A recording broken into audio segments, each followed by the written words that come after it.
Bismillahirrahmanirrahim. Assalamualaikum warahmatullahi wabarakatuh.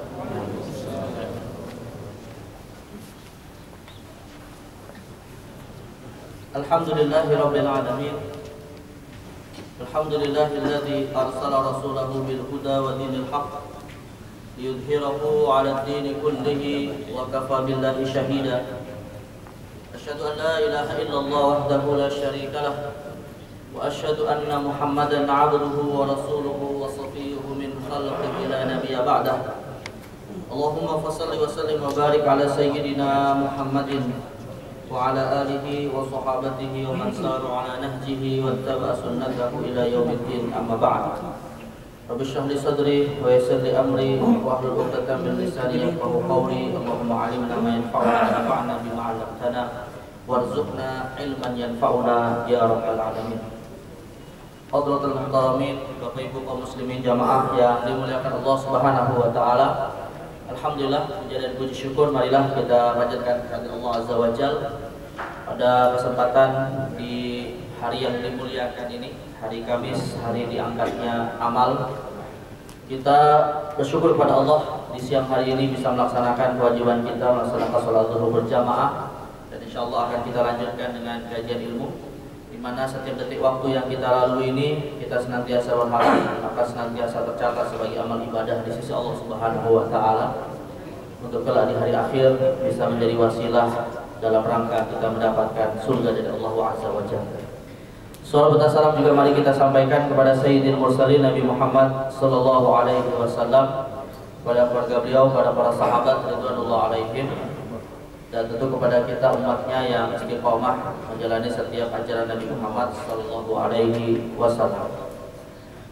Baik jamaah sekalian yang dimuliakan Allah Subhanahu wa taala, insyaallah seperti biasa kita akan melanjutkan pada hari Kamis pekan pertama ini kajian seputar ilmu akidah, dan materi yang masih kita akan bahas ini melanjutkan apa yang sebelumnya sudah kita bahas sebagiannya, yaitu terkait dengan tarikh al-mazahib al-aqadiyah fil Islam, atau sejarah singkat seputar mazhab-mazhab akidah ya, di antara atau di internal umat Islam, yang mana secara umum persoalan akidah itu tentu berbeda dengan persoalan fikih. Ya, kalau dalam persoalan fikih, semua mazhab dalam ilmu fikih itu tidak ada yang tercela. Tetapi kalau di dalam persoalan akidah, maka perbedaan dalam akidah itu ada yang tercela, tapi ada juga yang tidak tercela. Perbedaan yang tidak tercela adalah jika perbedaan itu terjadi hanya di antara ranah paham Ahlus Sunnah wal Jamaah. Tapi kalau sudah keluar dari paham Ahlus Sunnah, sebenarnya masih saudara muslim kita, hanya saja kita sebut sebagai saudara muslim yang akidahnya sedikit menyimpang, yang kemudian disebut oleh para ulama dengan istilah Ahlul Bid'ah. Jadi Ahlul Bid'ah itu jemaah sekalian, sedikit saya mengulangi, istilah Ahlul Bid'ah itu sebenarnya istilah yang lebih spesifik untuk menyebut mereka yang menyimpang dalam masalah akidah. Walaupun sekarang istilah Ahlul Bid'ah ini diluaskan juga kepada hal-hal yang masih diperselisihkan dalam persoalan-persoalan fikih. Ya, misalnya pada bulan ini Pak, Rabiul Awal, muncul lagi nih vonis-vonis bid'ah kepada saudara kita yang mengadakan peringatan Maulid Nabi misalnya. Padahal dalam sejarahnya, khususnya 4 madhab, itu tidak pernah menyebut yang mengamalkan atau tidak mengamalkan itu dengan istilah ahli bid'ah.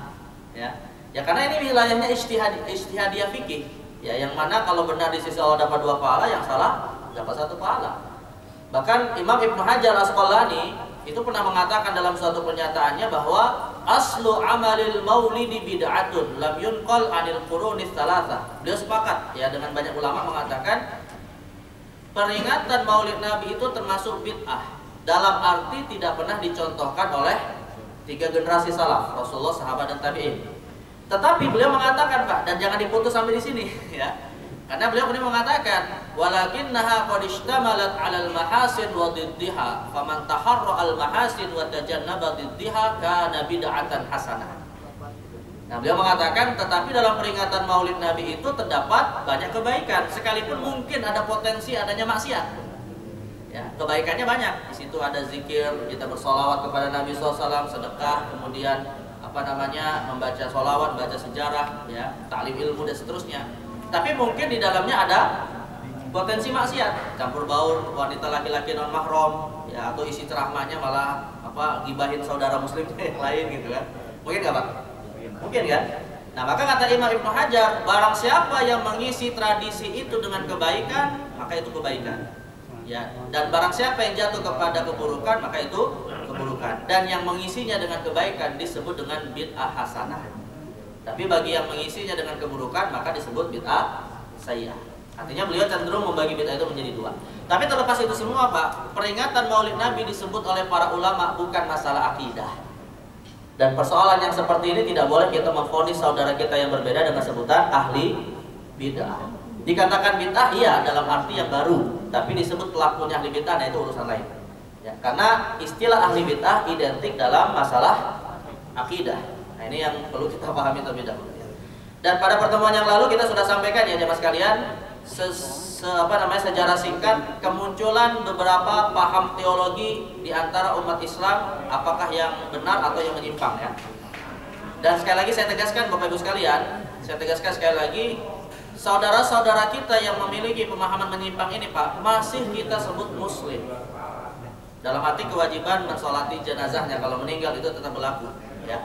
Dan mereka kalau dalam paham Ahlussunnah wal Jamaah ya, termasuk ahli maksiat yang nanti di hari kiamat bisa saja diberi syafaat atau nanti bisa masuk neraka dulu kemudian masuk surga.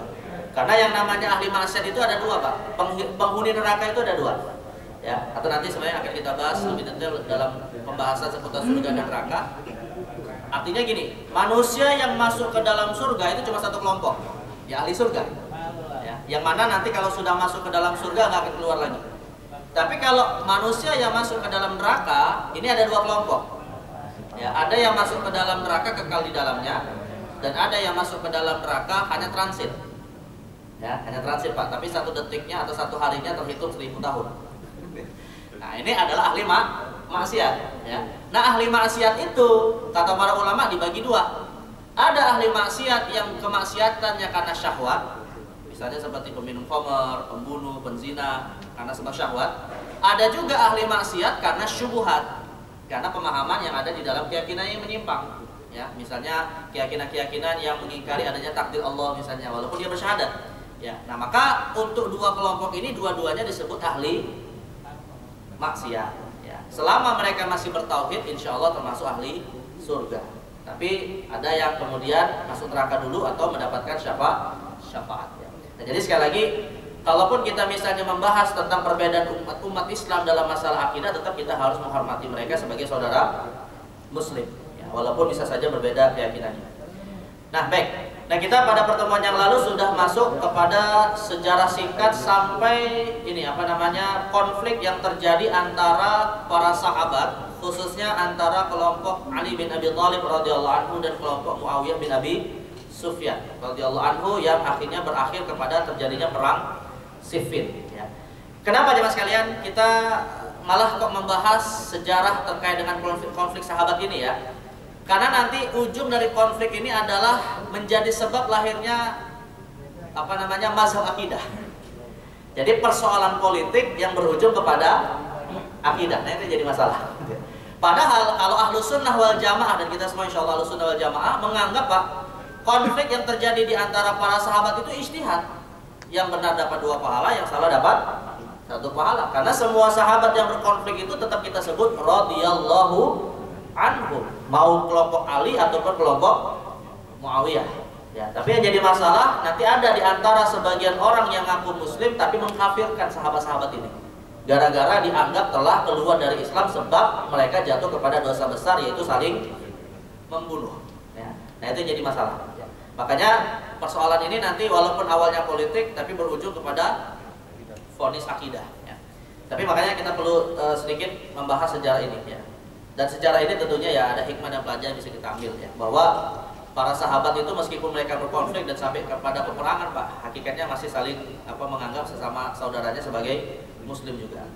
Nah kita terakhir sampai kepada perang Siffin ya. Yang mana perang Siffin ini dalam perspektif Ahlus Sunnah merupakan ijtihad sahabat. Meskipun Pak, mayoritas Ahlus Sunnah berpendapat yang benar ijtihadnya adalah Ali bin Abi Thalib. Ya, dan dalam hal ini yang keliru adalah ijtihad Muawiyah bin Abi Sufyan. Ya, tapi dua-duanya sahabat mulia. Ali bin Abi Thalib dijamin masuk surga, Muawiyah bin Abi Sufyan itu penulis wahyu Rasulullah. Dua-duanya punya kemuliaan. Ya, kita nggak boleh mencela mereka walaupun dalam konteks siapa yang benar, ya maka kita simpulkan berdasarkan apa yang disampaikan para ulama, yang benar posisi Ali bin Abi Thalib. Ya, dalam arti ijtihadnya. Lalu kemudian setelah terjadi perang Siffin ini Pak, alhamdulillah akhirnya para sahabat ya bersepakat untuk melakukan gencatan senjata dan akhirnya dilakukanlah yang namanya tahkim. Tahkim itu artinya apa ya, bahasa kita tuh apa, arbitrage ya, apa, perjanjian damai lah ya, untuk mencari mufakat kira-kira apa yang menjadi solusi dari konflik itu. Dan akhirnya terjadilah yang namanya perjanjian damai dan berujung kepada apa Pak? Perjanjian damainya berujung kepada tidak ada hasil. Artinya tidak ada hasil itu ya sudah, kelompok Ali balik lagi ke Irak, kelompok Muawiyah balik lagi ke Syam. Dan akhirnya ya gencatan senjata nggak ada masalah lah gitu ya. Tapi yang jadi masalah setelah gencatan senjata ini Pak, sebagian dari yang awalnya mendukung Ali bin Abi Thalib kemudian ya memisahkan diri dan membentuk satu kelompok di satu wilayah namanya Haruriyah. Satu tempat bukan namanya Haruriyah, namanya Haurura. Ya. Nah, kelompok yang kemudian memisahkan diri dari kelompok Ali bin Abi Thalib ini dan berkonsentrasi di suatu tempat namanya Haurura, lantas para sahabat menyebut mereka dengan istilah kelompok Haruriyah. Dan kelompok Haruriyah inilah Pak yang dalam sejarah merupakan kelompok pertama paham Khawarij. Ya.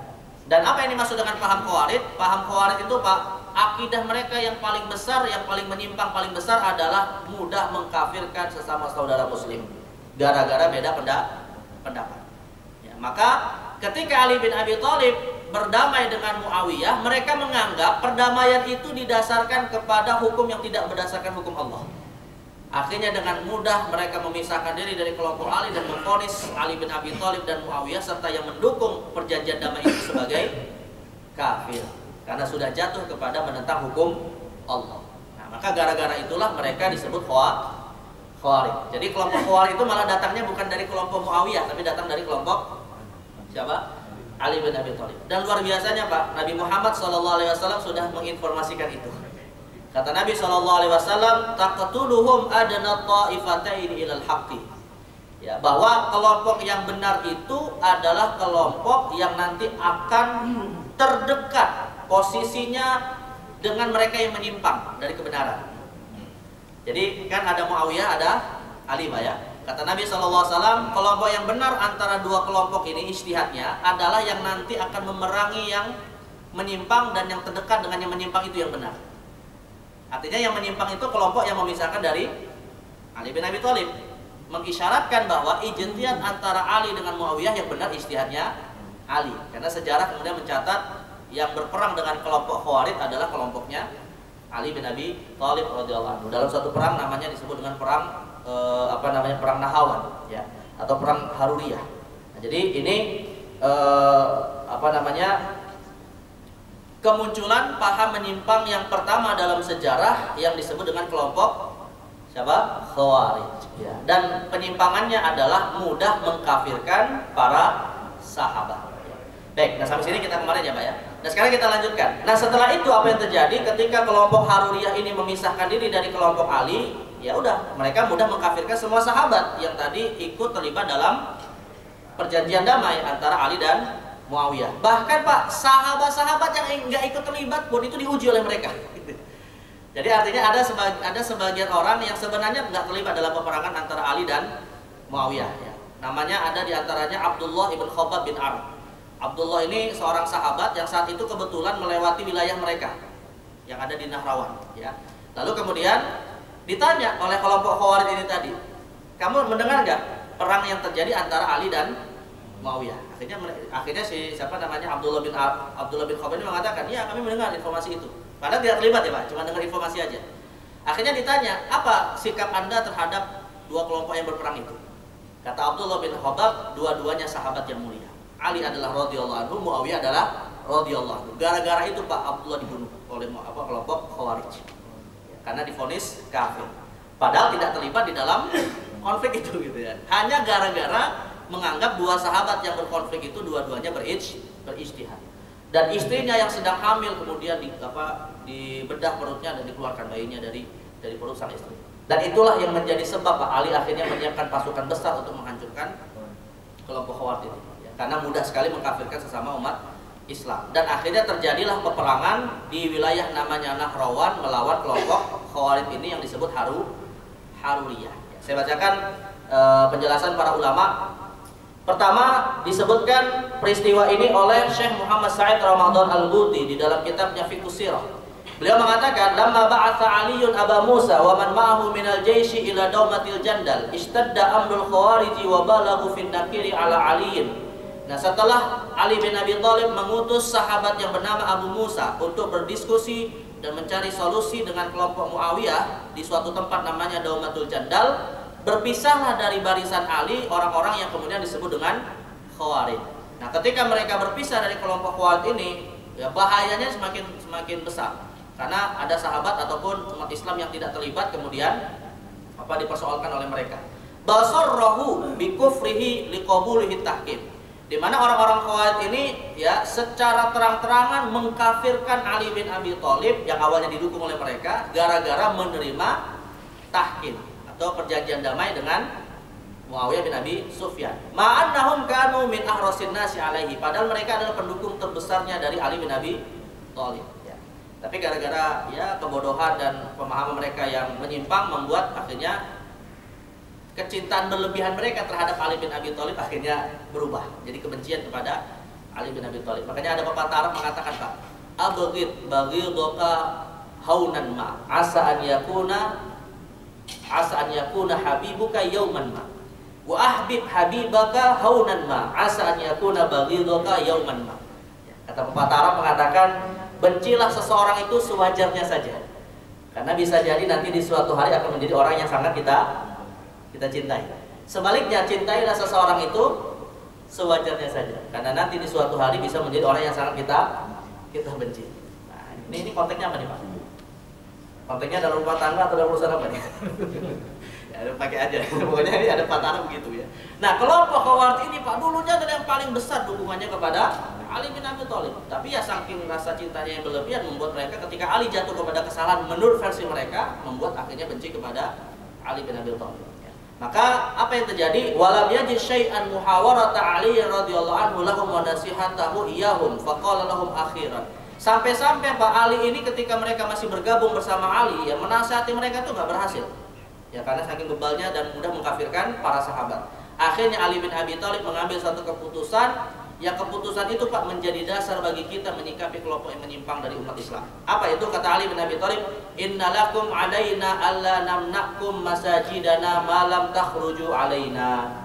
Kata Ali bin Abi Thalib, apa yang terjadi pada kalian membuat kami hukum asalnya tidak boleh melarang kalian untuk ikut sholat berjamaah di masjid kami. Artinya Pak, kalaupun ada saudara kita yang akidahnya menyimpang dan mau sholat di tempat kita, boleh nggak kita larang? Hah? Nggak boleh, karena tetap saudara kita. Penyimpangannya ya penyimpangannya. Selama dia bersyahadat masih saudara kita, mau sholat bersama kita silakan. Ya, nah ini kalau yang menyimpang, Pak, apalagi yang hanya beda mazhab gitu ya. Gara-gara masalah kuno dan nggak kuno milih-milih masjid. Nah ini masalahnya. Padahal ini sudah sampai wilayah mengkafirkan gitu ya. Nah, Ali bin Abi Thalib berpendapat silakan kalian sholat bersama kami. Ya. Wala namnakum nasibakum min hadzal fai'i madamat aidikum aidina. Bahkan Ali bin Abi Thalib mengatakan, dan kalian tetap berhak untuk mendapatkan bantuan-bantuan negara. Karena saat itu Ali adalah khalifah. Walaupun kalian sudah berbeda akidahnya dengan kami. Wala nuqatilkum hatta tuqatiluna. Dan kami tidak akan memerangi kalian kecuali kalau kalian yang mengawali memerangi mereka. Nah, ini sikap kita terhadap saudara kita yang akidahnya menyimpang, bahwa mereka tetap kita hormati selama tidak mengganggu harta dan jiwa kita. Baik. Kemudian diriwayatkan juga oleh Imam Ibnu Katsir di dalam kitab Al-Bidayah wa Nihayah dari Alqamah bin Amir, dia berkata, "Su'ila Aliin an ahli Nahrawan amusyrikuunahum." Ali bin Abi Thalib Pak ditanya oleh Alqamah ya, atau ditanya oleh seseorang yang diriwayatkan oleh Alqamah, "Ya Ali, sesungguhnya orang-orang Khawarij yang ada di Nahrawan itu, apakah mereka musyrik hingga engkau perangi? Ya, apakah mereka musyrik keluar dari Islam karena engkau perangi? Akhirnya apa kata Ali bin Abi Thalib, Pak? Minasyirki farwan. Mereka itu dari syirik jauh. Karena muslim, ya. Kila, lalu ditanya lagi, afa munafikun? Apakah karena mereka munafik akhirnya diperangi? Akhirnya Ali mengatakan, innal munafiqina la yadhkurunallaha illa qalila. Tidak, karena orang munafik itu sedikit sekali ingat kepada Allah zikir, padahal mereka orang yang paling ibadahnya luar biasa. Yang kata Nabi SAW, Pak, ibadah sholatnya itu tidak lebih hebat daripada kita, tapi mereka keluar dari Islam seperti lepasnya anak panah dari busurnya. Karena itu tadi, ibadahnya sangat luar biasa tapi merendahkan saudaranya yang ibadahnya biasa saja. Nah, itu salah satu ciri kelompok Khawarij, ya. Nah, kata Ali bin Abi Thalib, mereka bukan orang munafik karena mereka zikirnya luar biasa, ya. Sedangkan orang munafik tidak pernah berzikir. Kemudian faqila, "Fama hum ya Amirul Mukminin?" Lantas, kenapa diperangi wahai Amirul Mukminin? Kenapa dia diperangi mereka ini? Bukan muslim, bukan juga munafik. Maka kemudian Ali bin Abi Thalib mengatakan, "Ikhwanuna baghaw alaina faqatalnahum bibaghihim alaina." Karena mereka itu saudara muslim kita, hanya saja mereka memberontak kepada kita. Artinya menghalalkan darah kita pertama kali, maka kita pun akhirnya mempertahankan diri dengan memerangi mereka. Nah, akhirnya jemaah sekalian, setelah terjadi perang Nahrawan yang terjadi umat Islam atau kelompok Ali bin Abi Thalib berhasil memenangkan peperangan ini, tetapi yang tertangkap tidak ditawan oleh Ali bin Abi Thalib. Kenapa, Pak, tidak ditawan? Ya? Kenapa tidak ditawan? Karena masih sesama muslim gitu ya. Padahal kalau misalnya musuhnya itu non muslim, misalnya dalam peperangan, ya itu harus ditawan. Dan harta-harta yang didapatkan tidak menjadi rampasan perang. Nah, itulah sikap Ali bin Abi Thalib kepada saudara muslim yang salah, ya. Nah, jadi kalau saudara muslim kita yang jelas-jelas salah saja begitu Pak sikapnya gitu ya. Apalagi saudara muslim kita yang mungkin kesalahannya hanya dalam bab ijtihad saja, seperti Ali dan Muawiyah bin Abi Sufyan. Baik, nah sampai sini muncul kelompok pertama yang menyimpang, namanya Khawarij, ya. Yang salah satu cirinya yang paling jelas adalah sudah mudah mengkafirkan sesama saudara muslim. Dan bagaimana kita mempelajari sikap Ali bin Abi Thalib. Nah, setelah itu jemaah sekalian, setelah perang Nahrawan terjadi dan sebagian dari kelompok Haruriyah atau Khawarij tadi kemudian melarikan diri, ada sebagian di antara mereka mau melakukan makar, ya. Jadi mereka berkomplot, ya. Mereka membuat suatu rencana yang akhirnya mereka simpulkan, Pak, bahwa kata mereka sebab perpecahan umat ini gara-gara 3 orang. Kata orang Khawarij ini, ya, yaitu Ali bin Abi Thalib, kemudian Muawiyah bin Abi Sufyan dan Amr bin As. Nah, ini kata mereka nih, ya. Dan akhirnya mereka bersepakat untuk mengadakan atau bersepakat untuk membunuh ketiga tokoh ini. Ya, dikatakan oleh Imam Ibnu Katsir dalam kitab Bidayah wa Nihayah, anna salasatan minal Khawarij, ada 3 orang yang selamat dalam perang Nahrawan dari kelompok Khawarij. Yang pertama Abdurrahman bin Amr, yang namanya kita kenal dalam sejarah dengan Ibnu Muljam Al-Himyari Al-Kindi. Yang kedua Al-Barak ibn Abdullah At-Tamimi. Yang ketiga Amr ibn Bakar At-Tamimi. Jadi Abdurrahman bin Muljam, Barak ibn Abdullah At-Tamimi, dan Amr ibn Bakar At-Tamimi. Ijtama'u fatadzakaru qatla aliyin ikhwanahum. Mereka berkumpul di suatu tempat mengingat-ingat apa yang menjadi kekalahan mereka dalam perang Nahrawan, ya. Fatarhamu alaihim, lalu mereka mengucapkan rahimahullah, mudah-mudahan saudara kita di Nahrawan masuk surga dan seterusnya gitu, ya. Karena kalah lewat siapa? Ali bin Abi Thalib. Faqala Ibnu Muljam, akhirnya Ibnu Muljam dan mereka bersepakat. Ibnu Muljam kemudian mengatakan, ama ana fa'akfikum Ali bin Abi Thalib. Adapun aku, kata Ibnu Muljam, akan menyelesaikan pembunuhan kepada Ali bin Abi Thalib. Jadi mereka bertiga bersepakat untuk membunuh 3 orang, ya. Pertama Ibnu Muljam membunuh Ali bin Abi Thalib. Lalu kemudian Barak berkata, adapun aku akan membunuh Muawiyah bin Abi Sufyan, sedangkan Amr ibn Bakar akan membunuh Amr bin As. Dan dalam sejarah kemudian tercatat, Pak, dari ketiga rencana pembunuhan ini yang berhasil terbunuh adalah Ali bin Abi Thalib. Ya, Ali bin Abi Thalib, sedangkan Muawiyah bin Abi Sufyan selamat walaupun sempat ditusuk, tapi beliau punya selamat. Sedangkan untuk Amr bin As yang terbunuh bukan Amr tapi pengawalnya karena salah mengira, ya. Tapi dari 3 tokoh sahabat ini, dan 3-tiganya sahabat, ya. Ali sahabat, Amr bin As sahabat, Muawiyah juga sahabat, ya, dari ketiga kelompok ini yang kemudian tiga orang ini yang meninggal adalah Ali bin Abi Thalib radhiyallahu anhu. Nah, setelah Ali bin Abi Thalib terbunuh, jamaah sekalian, akhirnya para sahabat yang mendukung Ali menyepakati untuk berbaiat menggantikan Ali adalah anaknya yang bernama Al Hasan ibn Ali, yaitu anak tertua dari Fatimah binti Rasulullah sallallahu alaihi wasallam. Makanya kalau di dalam sejarah Pak kita belajar sebenarnya Khulafaur Rasyidun itu ada berapa orang? Ada 4 atau ada 5? Hah? Ada berapa? Kalau kita baca sejarah, yang populer kan 4 ya. Yang populer kan 4. Sebenarnya ada 5 Pak. Ya, dan yang kelima adalah Hasan bin Ali.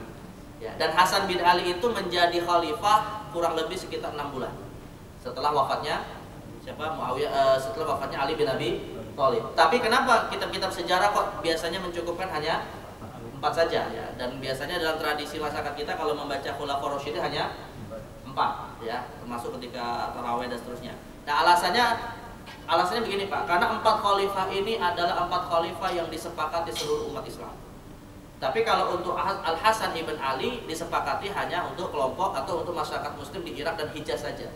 Sedangkan untuk di Syam, ya, Muawiyah tidak menyetujui baiat Al Hasan. Bahkan kemudian Muawiyah atas dasar masukan dari beberapa sahabat yang ada di Syam, kemudian juga mengikrarkan diri sebagai khalifah. Gitu ya.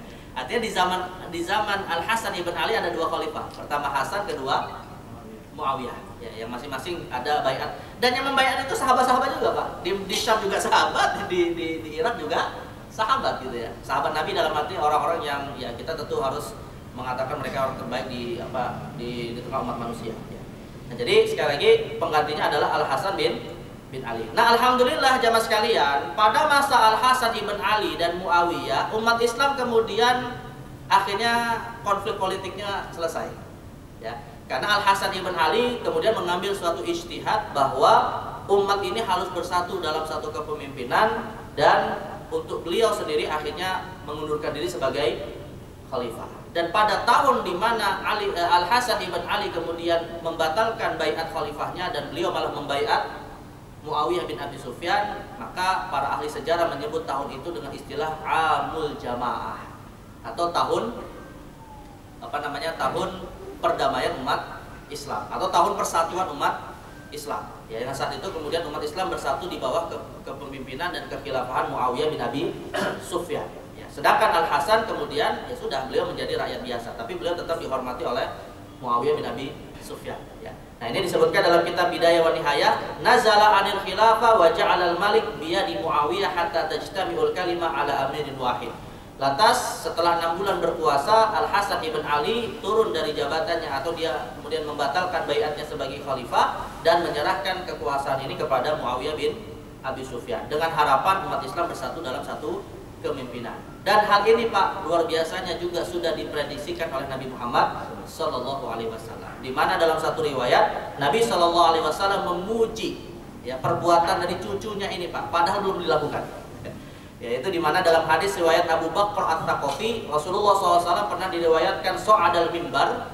Suatu hari Rasulullah menaiki mimbar dan beliau kemudian wajalas Al Hasan ibn Ali ila janibihi. Lalu beliau meminta Al Hasan cucunya untuk duduk di samping beliau. Dan beliau saat itu sedang berkhutbah. Nah, di tengah beliau sedang berkhutbah ini Pak, ya faja'ala yanzurun nas yanzur ilan nasi marratan wa ilahi ukhra tsumma qala. Kata Rasulullah SAW ketika mau menyampaikan khutbahnya, sekali melihat kepada sahabat, sekali melihat kepada Al Hasan. Ya, berulang kali beliau melihat antara sahabat yang duduk depan beliau dan Al Hasan yang ada di sampingnya. Lantas beliau mengatakan, "Ayyuhan nas, wahai manusia, inna ibni hadza sayyid." Sesungguhnya anakku ini, maksudnya cucuku, yaitu Al Hasan bin Ali, adalah tokohnya umat ini, sayyid, penghulunya umat ini. Maksudnya orang yang terpandang di tengah umat Islam. Kenapa? Sayuslihullahu bihi baina fi'ataini 'azimataini minal muslimin. Karena lewat tangannya lah Allah akan mempersatukan 2 kelompok besar umat Islam. Nah, padahal Pak, Rasul masih hidup, Al Hasan masih kecil gitu ya. Tapi Rasul sudah memprediksikan di tangannya lah umat Islam akan bersatu. Dan akhirnya Al Hasan bin Ali sendiri mengatakan, Pak, mungkin inilah yang dimaksud kalau Rasulullah dengan aku turun dari kekuasaan dan menyerahkan hanya kepada Muawiyah. Kenapa Pak? Karena Muawiyah berpengalaman dalam masalah politik, sedangkan Al Hasan masih muda daripada Muawiyah, dan juga pengalaman beliau merasa beliau ulama besar betul, tapi pengalaman politiknya beliau tidak terlalu besar. Makanya beliau memberikannya kepada Muawiyah. Kira-kira bisa jadi pelajaran nggak Pak untuk politik kita di Indonesia ini? Artinya namanya kekuasaan itu ujian, ya. Dan Al Hasan menganggap ujian ini lebih baik diserahkan kepada yang lebih ahli. Ya kalau kita ya nanti kalau ada yang mau kait-kaitnya silakan aja. Tapi ini sejarah yang kita pelajari dari orang generasi terbaik umat Islam. Nah, pada masa ini Pak, dan beberapa tahun di masa Khalifah Muawiyah bin Abi Sufyan, umat Islam gak ada masalah. Secara politik stabil, ya, secara persoalan akidah gak ada lagi masalah.